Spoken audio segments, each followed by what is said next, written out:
Hello students, आज हम start करते हैं अपना रिमेनिंग चैप्टर 2, है ना। आपका ये व्याकरण बोध का पाठ 2। ओके, वर्ण विचार फोनोलॉजी। ओके, हमने लास्ट वीडियो में व्यंजन और उसके प्रकार पढ़े थे, उसके भेद और कुछ अन्य ध्वनियाँ और वर्ण चिन्ह पढ़े थे हमने। आज उसके आगे हम पढ़ते हैं संयुक्त रा के प्रचलित रूप, है ना। रा की रेफ आपने देखा है ना, पढ़ा है, तो उसी के बारे में आज हम पढ़ेंगे। ओके, इसकी 3 रूप होते हैं प्रचलित रूप। देखिए, ऊपर जो लगती है एक रा की रेफ और एक नीचे लगती है ये, और एक और ये नीचे ही लगती है जो, ठीक है।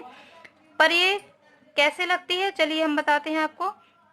जब रा व्यंजन किसी वर्ण से मिलता है, किसी वर्ण से मिलता है, तो उसका रूप ऐसा होता है। ये ऊपर रा की रेफ लगती है, वह अपने साथ जुड़ने वाले अगले वर्ण के ऊपर लगता है। फॉर एग्जाम्पल देखिए, जैसे रा, नीचे देखिए हलंत ऐसी लगी रहती ना, ये क्या है, हलंत का चिन्ह है ना। इसका प्रयोग जो है वो व्यंजन के नीचे किया जाता है ना। जिस व्यंजन में स्वर नहीं रहता है वहाँ हलंत का चिन्ह लगाकर उसे हम स्पष्ट करते हैं। फिर क्या है, माँ, तो ये क्या बन गया, हलंत है नीचे, तो ये क्या बन गया, माँ, और रा ऊपर, उसके ऊपर रा की रेफ। उसका एग्जाम्पल क्या हो गया, ये उदाहरण कर्म, ना क्या हुआ, ये कर्म। फिर देखिए रा, उसके नीचे हलंत प्लस या, तो ये रा, या के ऊपर रा की रेफ हुई, तो ये कार्य। वैसे ही क्या हो सकता है, जैसे हम लिख सकते हैं धर्म, है ना, शर्म, है ना। ये ऊपर रा की रेफ वाले एग्जाम्पल हैं। ओके, चलिए नेक्स्ट हम देखते हैं। जब किसी आधे व्यंजन में, है ना, आधे व्यंजन में रा मिलता है तो उसके 2 रूप हो जाते हैं। ये ऐसा नीचे जो लगता है और एक और ये ऐसा वाला, है ना। चलिए देखते हैं कैसे हैं ये। का के नीचे हलंत प्लस ये रा, तो ये क्रा, देखिए ऐसे नीचे का के नीचे ही लगा, तो क्रम, है ना। उसी में हम जैसे लिखते हैं ना प्रश्न, ये वही है। ओके, नेक्स्ट देखिए, ट के नीचे हलंत प्लस फिर रा है, तो ये क्या हो गया, ट्र, ऐसा वाला, तो राष्ट्र, है ना। एक और इसका एग्जांपल देख सकते हैं, जैसे हम ट्रक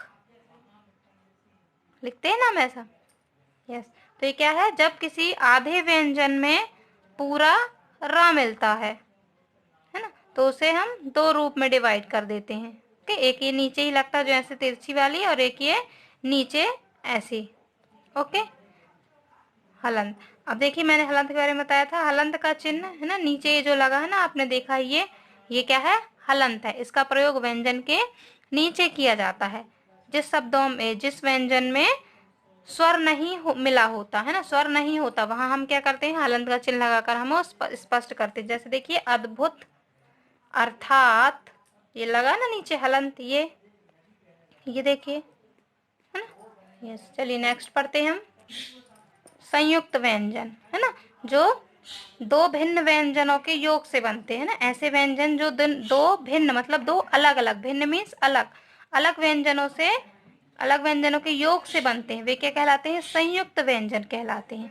आपस में मिल जाने से उनका रूप ही बदल जाता है। जैसे फॉर एग्जांपल देखिए, का के नीचे हलंत प्लस ये शा, सा के नीचे भी हलंत, ये षटकोण वाला शा, तो ये दोनों मिलकर क्या बन गए, क्षमा या कक्षा, मतलब ये शा का छा में ही बदल गया, है ना। तो हम इसका उच्चारण क्या कर सकते हैं, ये छा वाले में। ओके, दोनों के उच्चारण से ये क्या बन गया, शा।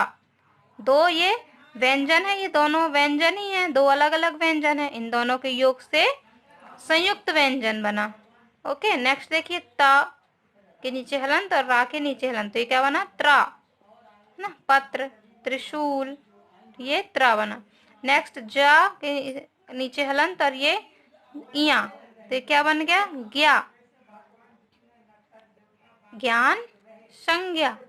वैसे ही शा और रा, तो ये क्या बन गया, ये वाला श्रा, श्रमिक, श्रमिक भी हो सकता है इसका एग्जाम्पल।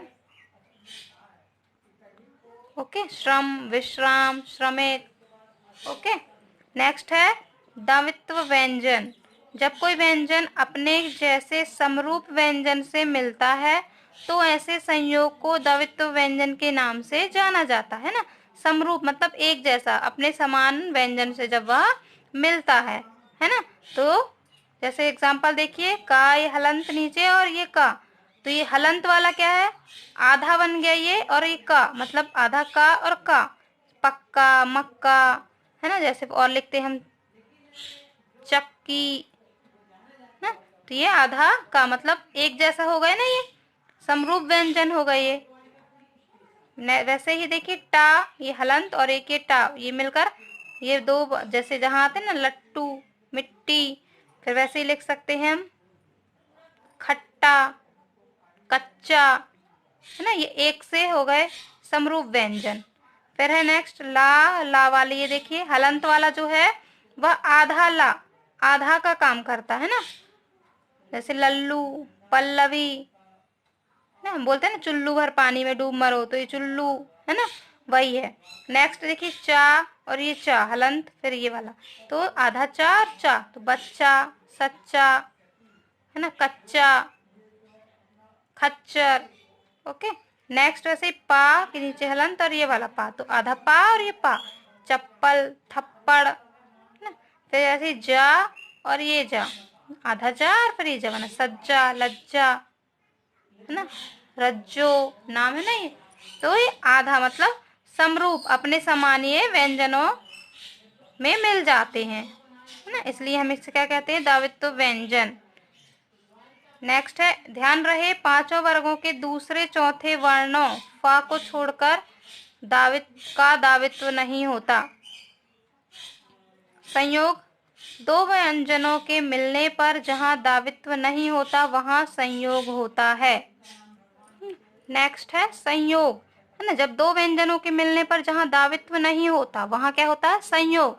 दावित्व में क्या होता था कि जब कोई व्यंजन अपने समरूप व्यंजन से मिलता है ना, तो ऐसे संयोग को क्या कहते हैं हम, दावित्व व्यंजन। लेकिन यहाँ पर जब दो व्यंजनों के मिलने पर दावित्व नहीं होगा तो वहां पर क्या होगा, संयोग।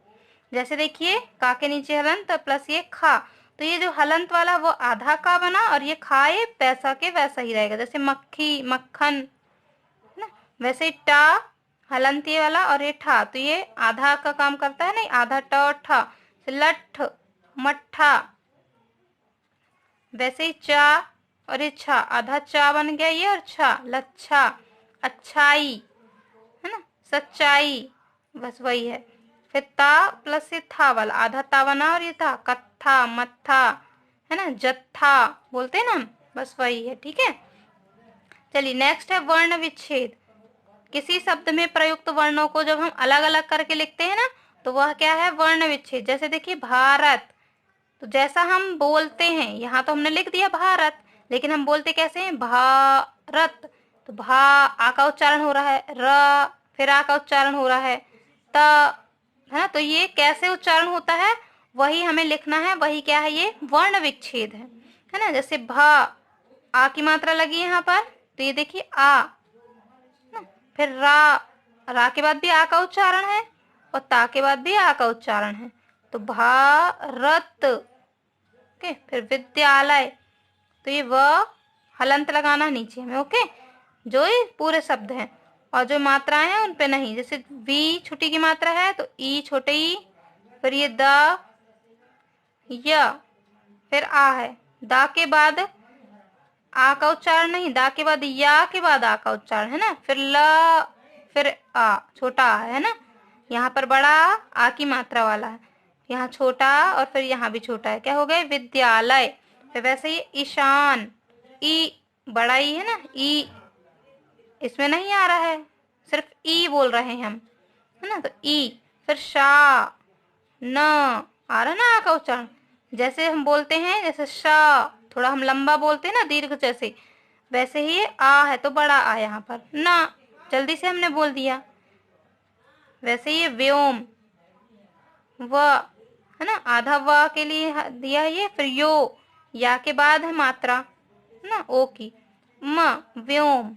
ओके ओके स्टूडेंट्स, आप ये वर्ण विच्छेद और ये संयुक्त व्यंजनों को अच्छे से पढ़ेंगे, और रा के भी प्रचलित जो रूप हैं उन्हें भी अच्छे से आप पढ़ेंगे। Okay students, okay, bye bye, good day.